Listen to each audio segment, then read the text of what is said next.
All right. All right. Let's get into the news before we try some 2XKO. See how it is.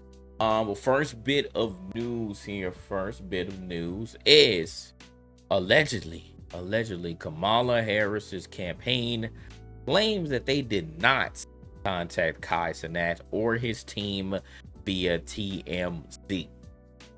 And Fairbuck says apparently no one from Harris's campaign has contacted Kai or his team. According to TMZ, Kai's team has been talking to a third-party group in ties with the DNC convention in Chicago, but has not spoken directly with the Harris campaign.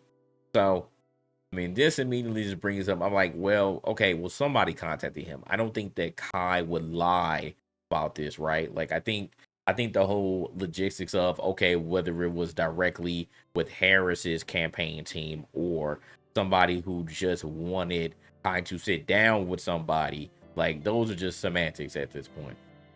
Like, I would think that, yes, somebody would be trying to connect Kai directly with Kamala, and make that happen, especially after people like Aiden and Logan have been speaking to Trump. Like, would figure, like, all right, let me see if I can get a hold of this audience that they have created here, and let's see what happens, right? Like, let's see what happens. Let's try to tap into that demographic, and Kai would be that person.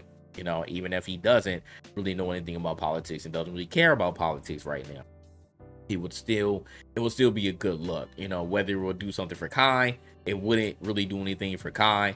But it could potentially do something for Kamala. Even if Kai ultimately doesn't, align with her or the Democrats, it would still be interesting to see a sit down. It would still be interesting to see a sit down. Now, whether I agree with this happening or not, I personally don't care. I don't think that Kai is the only one who speaks to the youth. Like, you can get someone older. You don't have to get someone who's directly that age in order to get that connection. But again, I understand you want to go after the people with the bigger numbers. So, again, I'm not upset at it. But like I said, it doesn't really matter to me. If this isn't true, like, all right, Kamala Harris campaign said, yeah, we didn't talk directly to him, but someone tied to us, they reached out. I'm sure that both sides have probably reached out at some point. So, it is what it is. But this is a nothing burger to me, especially if Kai, whatever talks that he's been having, says that he doesn't want to do it, or it's going to take a big bag, or just the right time of day in order for Kai to have a sit down with Kamala or anyone else in the DNC. So that's that.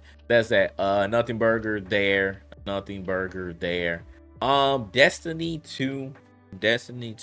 After this whole fallout with the layoff of approximately 220 employees from Bungie team, the devs addressed the future of the game, because people were like, well, you laid off all those employees, so what's going to happen to Destiny? What's going to happen to it? So the article reads here: since Bungie announced sweeping changes to the studio and Sony comments on the state of the studio, many have wondered what the future holds for Destiny 2 as a game. There have been reports of Bungie no longer planning paid annual expansions in order to focus on smaller, regular updates. There was also talk of Destiny 3 being in development. Oh, hell no, absolutely not. Which was later found to not be the case. So that's good. That's good. I don't even want to, like, that's a rumor you don't want. In a series of posts on Twitter on Thursday, which is today, Destiny 2 developer addressed the game's future. So they said, we know the recent changes at Bungie have created uncertainty surrounding the future of Destiny. Rest assured, we remain committed to Destiny, to supporting our community with transparency, and to delivering regular updates about the game. So basically reiterating what the reports were, what the initial reports were. They're not, they're going to be doing regular updates, so you don't have to really worry about that. But to continue here, we'll be talking with you about the future of Destiny and plan for our next multi-year journey. Dang, multi-year. They're like, no, we ain't stopping this train, baby. I don't care what happened. We are going to continue with this and whatever ends up occurring here, we're not fully done with Destiny 2, especially if Sony on their ass. We can't. You're not going to stop. Like, they spent a good chunk of change on y'all, Bungie, so you better keep delivering, by any means. So to continue here, said once we plant a flag for the date, we'll let you all know. Thank you for your patience, and we'll see you again soon. And the article ends here. While it likely won't do much to calm the nerves of Warrior players, it still seems like as though the team is remaining loyal to the game for now. So, like I mentioned before, even whoever is still on Bungie, they're still going to have to do something. You're not just going to completely kill Destiny 2. You let go of everybody, but almost everybody, but you're not going to stop. So whoever's there, get the working. Whatever y'all got going on, get the working. Y'all talking about multi-years, so again, who knows how long that's going to be? Who knows how long it's going to be? But again, rest assured, if you can even say that, they're still going to keep working the game. So, all right. Next bit of news, man. I might have to, when the podcast come out, man, I might have to retract my statement about Splitgate 2. Initially, I was like, hell to the no. Like, I don't care about Splitgate 2 at all. Like, Splitgate wasn't a bad game. I'll say that right now. Splitgate wasn't a bad game. It was very hard to hold my interest, especially in the FPS. It was very hard to hold my interest. But before Halo Infinite came out, and we had another Halo, a recent Halo to play on PC, Splitgate did at one point fill that void. It really did fill that void, because it definitely felt like Halo, but it just had portals. Halo with portals. It was cool though. It was cool. It was an interesting concept that, at one point, Splitgate was popping. Had a lot of people playing it. So, everybody caught on. But, remember who played it first? We caught onto it early, and then all of a sudden, it caught a resurgence, and a lot of people were playing it at the time. And then once Halo Infinite came out, then a lot of people just stopped playing. So again, shout out to the devs. They kept strong with it. They didn't let anything hear them, and now Splitgate 2 is on the way. The reason why I might have to retract my statement is because I looked at this gameplay review, and it actually looked kind of heat, chat. It actually looks kind of heat. So let's watch it if you haven't seen it yet, and then you can give your thoughts. But it actually looked pretty good. I was like, man, I might need to. I got one. Might need to back that up, man. I don't know, man. Kind of look fire. Oh, they're above. Go on to point. One shot. Oh, he dropped I down. killed. No I got two. way. I got it. I stole it. I think I stuck one. I got two. Last guy behind the wall. Hunt him down. Got that. One more. This is just such a fresh outlook on a good, fun arena shooter. It kind of builds on what Splitgate 1 was. It's got your portals, DMRs that are single shot. I would say action-packed, fast-paced, like the movement and adding that slide mechanic sort of makes a world of difference when it comes to being able to run and gun. It's no longer just portaling and gunplay. It's like factions comboing with utility, the abilities. Really, the factions are the biggest thing, just because of their passives and ability that you use. Teammate is going for a capture. So Eros is just hype, APM, fast movement, you gotta run around, you're porting behind people, shooting them, killing them, go back to your portal, reset, pop a stim. This role is mainly like the entry fragging role, and I would say that's more geared towards the mechanically skilled players. Using that rush ability also increases the pacing. I was able to just zip in and also do those portal. You reload faster, combine that with the sprinter, and you're just assassinating people really quickly, and it's just really nice because the movement with everything feels very satisfying. Yeah, this class right here, it definitely reminds me a lot like Call of Duty. It reminds me a lot like Call of Duty, getting all of your perks and just going crazy. You literally like a crackhead here. This is what this class reminds me of a lot. This faction, I don't want to say class, but this faction here. And I was like, that's kind of interesting. So it looks like here that they are definitely playing on like different play styles in this one. Not everybody has the same abilities here, and you know whatever play style that you want to play, whatever play style is needed, whatever faction is needed, in the matches that you're playing. You can pick that.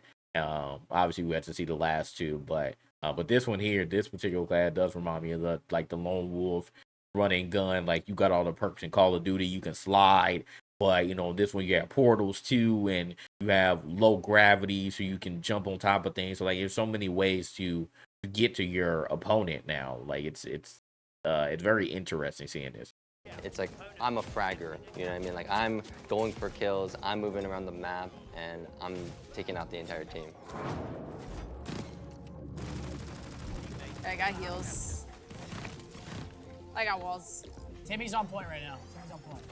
The faction Meridian is way more appealing, in my opinion, to support players because there are abilities that can help you survive and help your teammates survive, that you can kind of support them and keep them up, but also get kills at the same time. Like, I would use my hyper sight to see when people are flanking, and it kind of just detects people behind walls. You can see their HP, where they're at. Just the info by itself is good for your team. But also does give you the ability to frag out yourself, which is nice.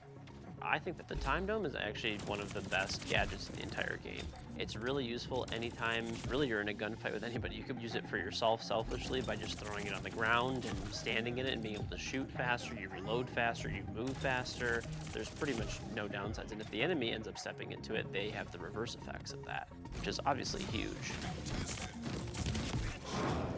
So I didn't catch that the first time with that particular ability. So that's cool. That's cool. Like, you don't feel like you're, or it sounds like, I would have to play it myself, but it doesn't feel like you're the full-on support role. Like, you could still get kills while helping your team. So that's interesting there. That's interesting there. I wouldn't mind playing that class too.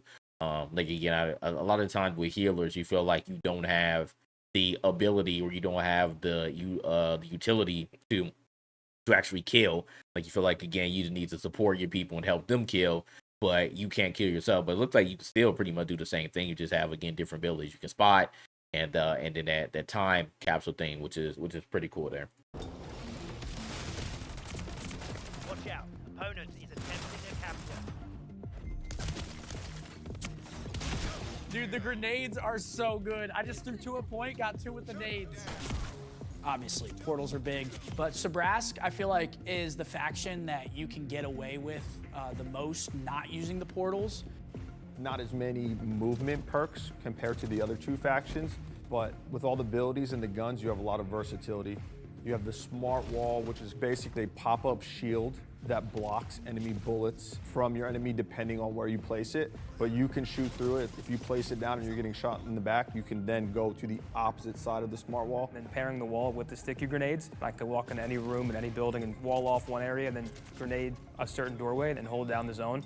So if you can get to a power position on the map, the Smart Wall was like a necessity.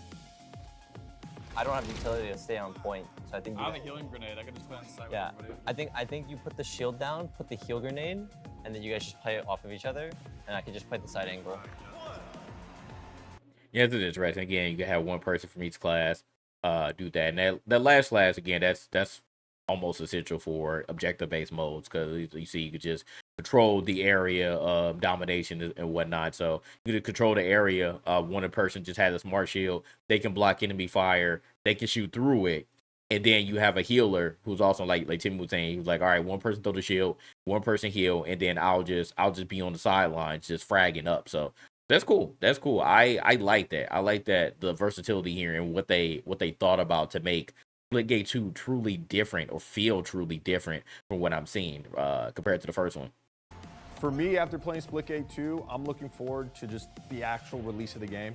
There's going to be more game modes, more guns, more power weapons, more maps. I mean, the big thing is it's a real sequel. It still holds the core fundamental values of Splitgate, so it's still Splitgate. It's not going too far away from the original game, but it still has that fast-paced arena shooter feel that brings a lot of people back. And in this, you can spawn in, hit some shots, play with your friends. I'm excited for people to see it. I think they're gonna like it a lot. Nice! Big steal, big steal. Yeah, so I made to retract my statement, man. Like I didn't think the Splitgate 2 was gonna be anything different. But after seeing this, I was like, you know what? Like I'm gonna have to bite my tongue, man, on that one, because I was like, you know what, this kinda look good. I want to play it now. I actually want to play it now. Like it might be heat. Now when Call of Duty come out, man, because Call of Duty, I saw the leaks, man. If y'all been seeing the leaks on Twitter, man, the leaks been crazy. You can like the diving is wild. You can dive backwards now. Like it truly looked like you were freaking playing Max Payne or something. So I'm like, man, they trying to get me with Black Ops 6, dog. So I don't know. I don't know when it comes out, but it's looking good, man. Black Ops looking good too. But this look nice, man. I might actually try it out.